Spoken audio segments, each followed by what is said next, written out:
ঠিকানায় মাসা তোমার কি করতো, বুঝছেন? কি বলছে আপনাকে? আমাকে বলে মানে এরকম ইমপ্রেস করার চেষ্টা করছে, বলে তোমাকে যদি, হ্যাঁ মানে তুমি এত সুন্দর, আল্লাহ তোমার আইসা তোমার বিয়ে করতো। আবার বলতো তুমি জান্নাতি হুর থেকেও অনেক সুন্দর, এরকম এরকম কথা বললে, বুঝতে পারছেন? হুম হুম। মানে মন গলানোর চেষ্টা করছে। আচ্ছা ভাই, আমার কথা এটা না, আমার কথা হচ্ছে আপনারে কিভাবে আপনার সাথে এই তার সাথে আহসান হাবিব পেয়ারের সাথে যোগাযোগ হয়েছে কিভাবে? এটা হয়েছে ভাইয়া হঠাৎ করে আমাকে, আমি ওর ছিলাম ওই বিভিন্ন ধরনের ছাড়তো, এটা প্রায় ফেব্রুয়ারি মাসে। পরে ফলোয়ার থাকা অবস্থায় আমি একটা কমেন্ট করছিলাম যে আপনার এগুলো আমার কাছে খুব ভালো লাগে। এটা করার পরেই আমাকে রিকোয়েস্ট পাঠাইছে।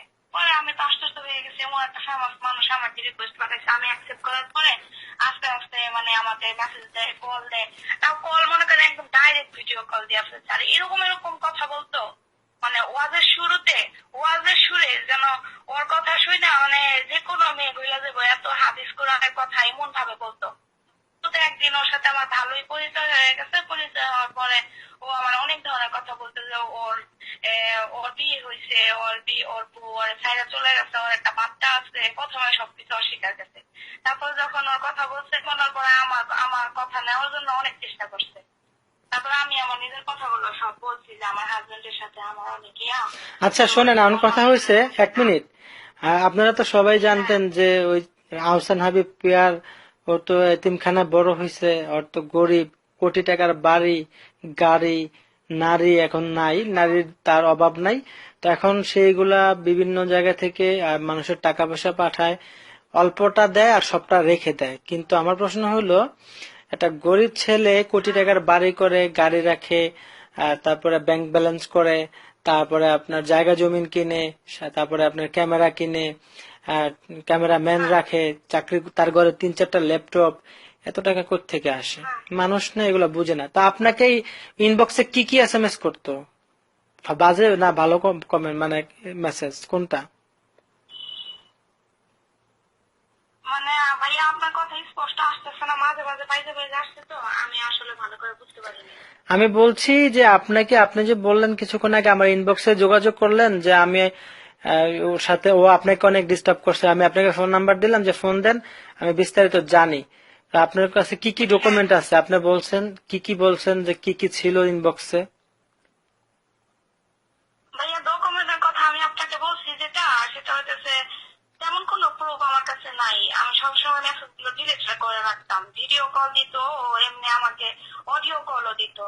প্রায় 2 মাস যাবত ওর সাথে আমার কোনো কথা হয় না। তার আগেও আমার অনেক জ্বালাইছে, অনেক জ্বালাইছে।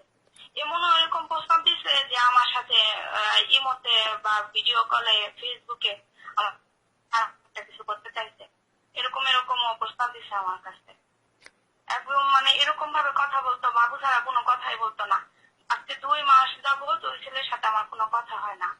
আচ্ছা, ওই যে ও কি, সাথে আমার ও ও কি নোংরা এসএমএস করতো আপনাকে কখনো? মিথ্যা কথা বলবেন না। হ্যাঁ প্রচুর নোংরা এসএমএস করতো।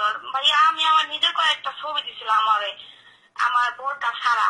ছবি দেওয়ার পরে ও আমার প্রতি এমন ভাব দেখাইছে যে প্রচুর আকৃষ্ট, প্রচুর পাগল। আমি আসলে বুঝতে পারি নাই যে এরকম প্রতারণা করবে আমার সাথে। সে টাকা টোকা চাইছে ও আমাকে আপনার কাছ খারাপ থেকে? খারাপ মেসেজ দিতে বলতে। হ্যাঁ, টাকা টোকা চাইছে কখনো? টাকা টুকা আমার কাছে চাইছে ভাইয়া। ওই যে বলছে আমি তোমার কবিরাজি করে দিব, তুমি আমাকে 21,000 টাকা দাও। এই টাকাটা দেওয়া বলে কি করবে, কোন মাজারে দিবে, এটা বলে বাবদ দেওয়া। এই 21,000 টাকা দিলে তোমাকে একটা তদবির দিব, কয়েক ধরনের আতর দিব, সুরমা দিব, এগুলো দিলে তোমার হাজবেন্ড অনেক ভালোই দিব। এইসব কথা বলছিল আমার আচ্ছা, কাছে। সে কি এমন ইসলাম? এমন মানে আমি তো পুরাই টাকা জোগাড়, মানে আজকে পর্যন্ত আমি টাকা কিভাবে জোগাড় করবো এই চিন্তা হয়েছিলাম আজকে পর্যন্ত। আপনি যদি মিথ্যা কথা বলে থাকেন, কালকে আমাদের মাঠে কিন্তু আমার নবী কিন্তু আপনাকে সাফায়াত করবেন, আপনি যদি একটা পরিমাণ মিথ্যা কথা বলে থাকেন আমার কাছে। আপনি যা বলছেন সব না সত্য তো? ভাইয়া, এখানে মিথ্যা কথা কি আছে? এখানে মিথ্যা কথা কিছু নেই, যা সত্য সেটাই ভাইয়া, সত্য কথাই বলছি আপনাকে। তাহলে সে কিভাবে বললো? আমি আজকে তো সকাল তো সে আপনাকে কিভাবে বললো যে উপরে আপনার আল্লাহ এসে কি করবে? এই কথাটা আবার বলেন তো, আমার খুব খারাপ লাগতেছে এটা শুনে। সে আমি মুসলমান। তো এই কথা শোনার কেমনে বলছে কথাটা? বলছে আমাকে। কথাটা কেমনে বলছে আপনাকে? কথাটা বলছে ভাইয়া ভিডিও কলে কথা বলার সময় ওই আমাকে দেখছে, দেখার পরে মানে এত খুশি হয়ে গেছে, মানে ও সুন্দরী কোনো মেয়ে দেখে নাই, বা আমি যেরকম ও আমার প্রকাশ করছে যে মানে বিশ্বের মধ্যে একদম এত সুন্দর, কত তুমি এত সুন্দর, তোমার এত আল্লাহ উপরে থেকে নাই এসে তোমার বিয়ে করবো। এই কথা বলার পর ওই ছেলের সাথে আমার আজকে 2 মাস ধরে কোনো কথা হয় না।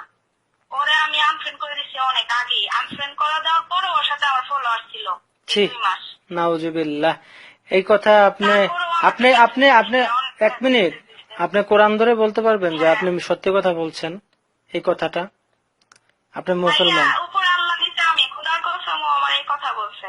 কোরআন ধরে বলতে পারবেন আর আপনি অনেক সত্যি বলছেন? বলছে যে কথাগুলো কিনা থাক, অত কথা বলার দরকার। আর নেটওয়ার্ক ডিস্টার্ব।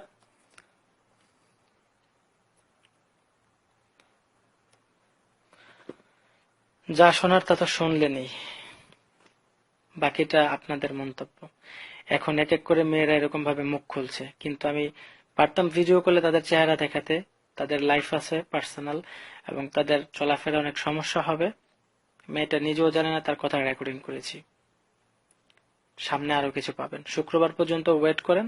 তার মুখোশ পুরোপুরি খুলে যাবে মিডিয়ার সামনে, সকলের সামনে। সে একটি গরিব ছেলে, কিভাবে সে কোটি টাকার বাড়ি করে, কিভাবে গাড়ি করে, কিভাবে ড্রাইভার রাখে, দারোয়ান রাখে, 3-3টা ল্যাপটপের কারিগর রাখে, ক্যামেরাম্যান রাখে, কিছুদিন পর পর ক্যামেরাম্যান চেঞ্জ করে। সে যে গজলগুলা গেয়েছে আপনারা বলেছেন সে তার কণ্ঠে, সেটা তার কণ্ঠে না। এখানেও আপনাদের সাথে 2 নম্বরই করেছে। সেই কণ্ঠটা তার তার না, সেটা হচ্ছে হোসাইন ভাইয়ের। আরো অনেক প্রুফ, অনেক প্রমাণ আমার কাছে আছে, আস্তে আস্তে আপনাদের সামনে তুলে ধরবো।